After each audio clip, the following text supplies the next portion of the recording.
the bottom of the screen, just saying the recording has started. This is so I can save a recording and then people can access it at a later date and time. Okay, just before we get into the meat of the actual presentation, just a few guidelines about the instructions. So basically I'm going to talk and I'm going to give a presentation for about 15 or 20 minutes. So I've muted the microphones. So if you want to communicate with me, so if you want to ask me a question or you have any queries, if you can use the chat room facility. So if you look at the bottom left hand corner of your screen, you'll see an icon and it says it's instant messaging icon. If you click on there, and then you'll get a chat room facility pop up on the left hand side of the screen and you can add a comment there. Okay, so that's what I'll do, and as I say, I'll speak for about 15 minutes or so, and then if there's any questions at all, maybe take the questions at the end. The aims of this session, well, first of all, there's been some recent changes that have come from above regarding anonymous marking, and I've put stroke blind marking in Moodle. So I'll outline what those changes are and why they've come about. And then what I'm going to do is go in and give a live demonstration of Moodle. So we'll look at what students view, the view that you get as a lecturer when you're viewing your students' work during anonymous marking, and then how to download your work, and then how to reveal the students' names and return the marks to the students. So say this all should take less than 20 minutes or so. So just in terms of the recent changes, so basically from the 3rd of October, it is now official policy, it's the default function, the default setting that anonymous marking is enabled in Moodle. So when you have set up an assignment, it will automatically happen that the settings will be a anonymous marking. Just one note about my terminology here. Actually, Moodle doesn't use the word anonymous marking. In its settings, it uses the word blind marking. So what I mean by these two phrases is exactly the same thing. So it's the absence of students' names from their submissions at the point of marking. So in other words, when you come to mark your students' work, you don't see their names. And this has come about for 3 reasons.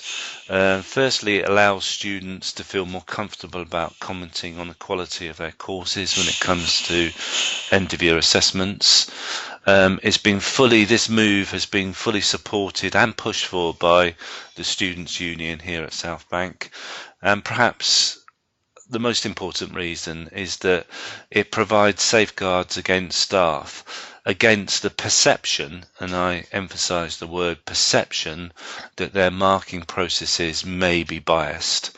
So there is the perception that some students feel that lecturers mark their work in different ways at different times, and that is a perception that students have.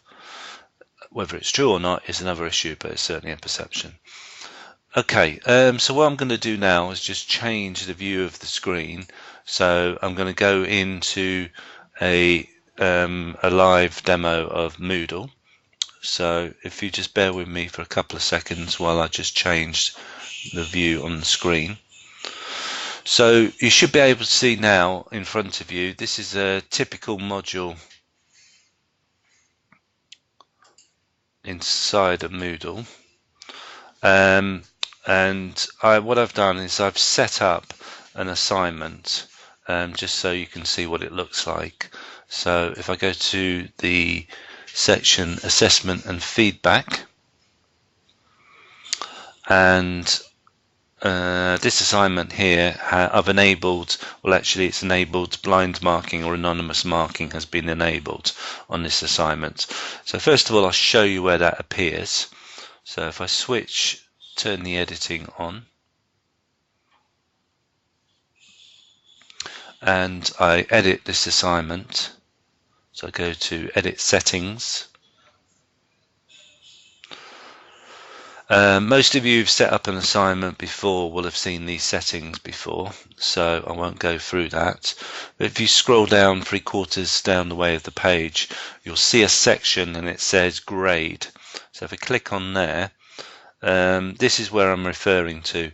So where it says blind marking, you can see it's been enabled with the yes feature there. So this will be the default setting for all assignments set up in Moodle. If you want to change it to no, you must let your students know that you have changed it, that blind marking is not enabled, and you need to explain to your students why that's the case.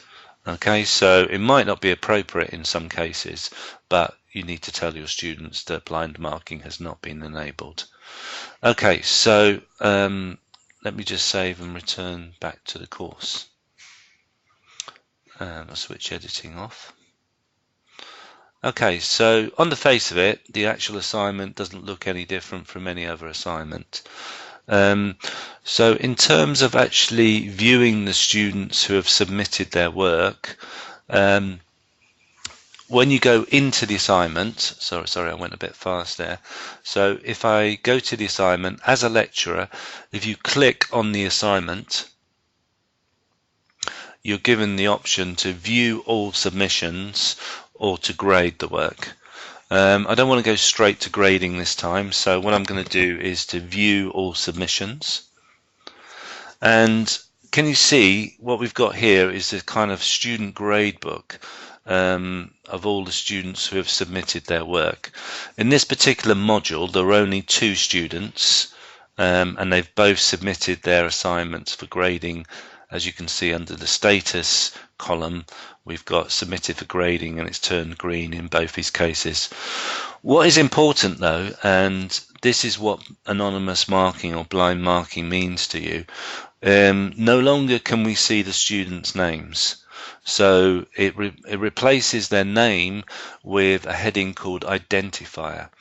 And then for these 2 students, Moodle generates a number for them. So the first one, participant 1270241. So that name is not their student ID number, it's a randomly generated number that Moodle creates. So at this stage, we cannot identify who those students are. Okay, so the next stage in the process would be to actually mark the student's work. Now, typically speaking, there are 2 ways to do this. If you wanted to grade all the students' work, i.e. to mark them all in one go and download their work, Moodle does give you the option to download all their work in one go. So at the top of the page, below the assignment title, we have the heading Grading Action. So if I click on there, we could download all submissions. And from that, it would be downloaded, all the students' work would be downloaded into a zip file, and then you could save it onto your PC, your laptop, your memory stick, or wherever you wanted to. And then we could re-upload the work once we'd finished the marking. However, there are just 2 students here, so I'm going to mark the students' work individually so you see what it looks like. So I'm going to go to this first student here, the one on the top of the list, and where it says grade, I'm going to click on that button there. So I'm going to click grade. And this is the view that you would get. So at the top of the page, again, we cannot see the student's number, student's ID. It just says participant and a number. We've got the student submission, so that's at the top of the page, and that's highlighted as a link. And then from there, we can download the student's work, we can view it, we can add any comments to it, or do whatever we want. And in terms of the feedback to the student, first of all, we need to put in a grade. So I'll just do this so that you can see an example. So I'm going to give it a relatively high grade, 78. I would give some maybe overall feedback to the student. Well done. Obviously, you can give a lot more detailed feedback in the comments there. And then if you've actually marked or put comments onto the student's work, you can re-upload the assignment into this space at the bottom of the page. So I'll quickly do that. So I'll go browse my computer. I've got assignment with comments, and I'm going to upload that into the space there. So the student has their overall grade, their comments, and then the individual comments you might have put onto the assignment. And then once I've done all of that, I'm going to go save changes. Moodle confirms that the changes have been made. And then I can either go back to the grade center like that, and then I can grade the second student's piece of work. So again, if I was to quickly do that, so I go to the second student's piece of work, I give it a grade, let's say 45 out of 100, and just put a comment, overall comment, and then likewise I could upload any particular comments I've put onto the student's piece of work. Again, then I could save the changes. Okay, so that's the marking process complete. And now if I go back to the grade center, you can see these two students' works and now have got a grade in there. They've also got a file attached to their individual space. Okay, so all of that's been done in the anonymous marking mode. What we have to do next is to reveal the students' identities when we finish the marking. So we'd only do this once we've completed all the groups marking, all the students marking in this particular module. Okay, to reveal the identities, we go to the top of the page. Again, below where it's got the assignment title, we have the option grading action. So I click on the page and then I take the option reveal student identities. Okay, reveal student identities. So I'm going to click on there. And then it asks you to confirm what you that you actually want to continue. Let me read out this sentence here because it's quite important. It says, are you sure you want to reveal the student identities for this assignment? This operation cannot be undone. Once the student identities have been revealed, any marks that have already been released via marking workflow will be released to the gradebook and available to the students.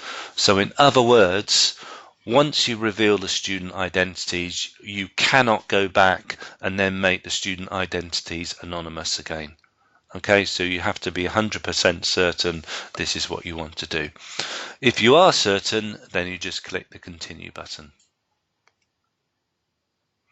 Okay, and now can you see the page has changed?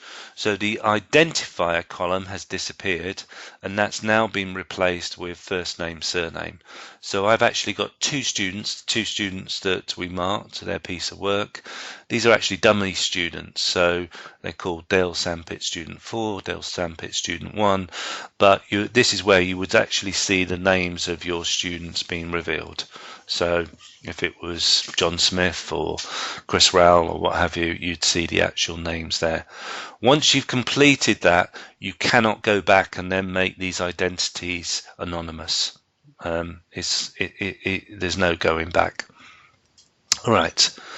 Okay, and then the final stage then is to release the students' grades back to their students once this has happened. So if I select all the students, I'm going to click the select button, which is just here.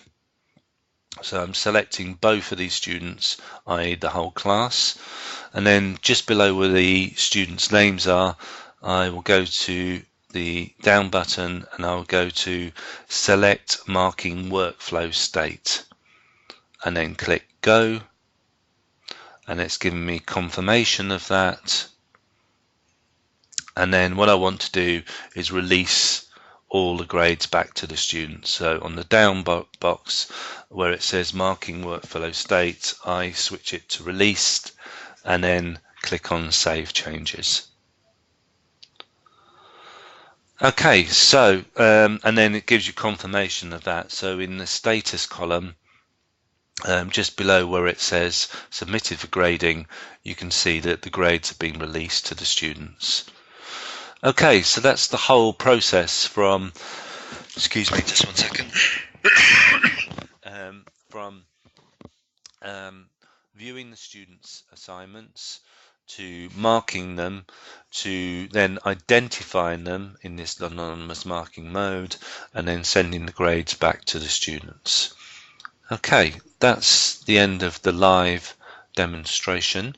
So what I'll do now is I will return back to my slides. So if I go back to the slides that I had before, and let's just take a couple of seconds for it to load. So if at the end of this process you need any further help, obviously the immediate place to go to is within Moodle. There's a Moodle help button, which is a blue button at the top left of your screen. So if you click on that button there where it says Moodle Help, it gives you 3 different options.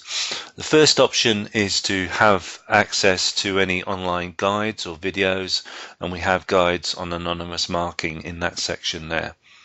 Secondly, you can get one-to-one support from the digital skills team, and you click on the link there to book a session with that. And then if you're having any technical problems, you can contact the IT help desk, and there are contact details on there as well. In terms of future webinars, we've got some more that are actually being advertised over the next few weeks. So approaches to providing electronic feedback. So that's about using rubrics really, and how to use rubrics to give feedback to your students. What's new in Moodle? Those have nearly been completed now, and there will probably be 1 or 2 more talking about some of the new features that are inside of Moodle. Thirdly, there's a Moodle site health check. So really that's about what's called the Moodle baseline. So those are the sort of minimum things that you would expect to see in a module in a Moodle module. And then finally, getting Moodle ready for next semester. We've already done a series of those, so again we'll repeat some of those in the end of November, December time for getting, and the beginning of January for getting ready for the next semester. Okay, I think that's just about it really for this afternoon. As promised, it took less than 20 minutes, 19 minutes to be precise. Those are my contact details, so if at a later date you have any further questions, then you can email me at raoulc@lsbu.ac.uk, or as my Twitter, or even my room number as well. So I'll just leave the chat room open for a little bit, just in case any other questions come in. Doesn't seem to be any other questions at the moment. I'll stop the recording.